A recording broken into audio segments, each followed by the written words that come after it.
അങ്ങനെ ഇത്തവണത്തെ കൊഴുക്കട്ട ശനിയാഴ്ച അങ്ങ് എത്തിയിട്ടോ. എന്ത് പെട്ടെന്നല്ലേ കൊഴുക്കട്ട ശനിയാഴ്ചയായത്.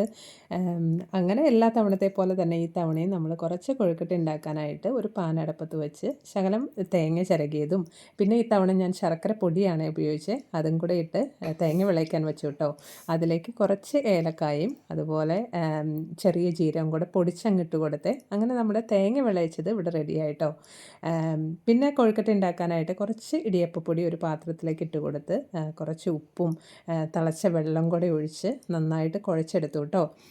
ഇവിടെ കൊഴുക്കട്ട ഉണ്ടാക്കുകയാണെന്ന് അറിഞ്ഞപ്പോൾ തന്നെ ഇവിടെ കുഞ്ഞൻ കൊഴുക്കട്ടയുടെ ബോൾസ് ഉണ്ടാക്കാൻ റെഡി ആയിട്ടിരിക്കുവാണ്.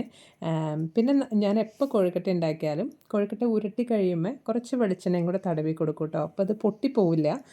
അങ്ങനെ നമ്മൾ ഈ കൊഴുക്കട്ടയെല്ലാം നമ്മൾ ഉരുട്ടി വെച്ചു. ഇവിടെ എല്ലാവർക്കും കൊഴുക്കട്ട ഭയങ്കര ഇഷ്ടമാണ് കേട്ടോ.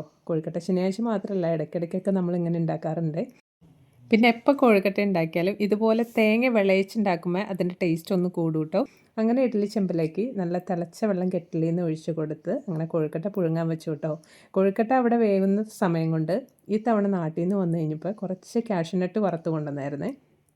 അതും കൂടെ നമ്മൾ റീഫിൽ ചെയ്ത് വെച്ചു. നമ്മൾ സ്ഥിരം കാഷ്യൂനട്ട് നാട്ടിൽ നിന്നാണ് കൊണ്ടുവരാറ്. അപ്പോഴേക്കും നമ്മുടെ കൊഴുക്കട്ട റെഡി ആയിട്ടോ. നല്ല അടിപൊളി ടേസ്റ്റി ആയിട്ടുള്ള കൊഴുക്കട്ടയാണ്. നിങ്ങളെല്ലാവരും കൊഴുക്കട്ട വീട്ടിലുണ്ടാക്കിയല്ലോ അല്ലേ?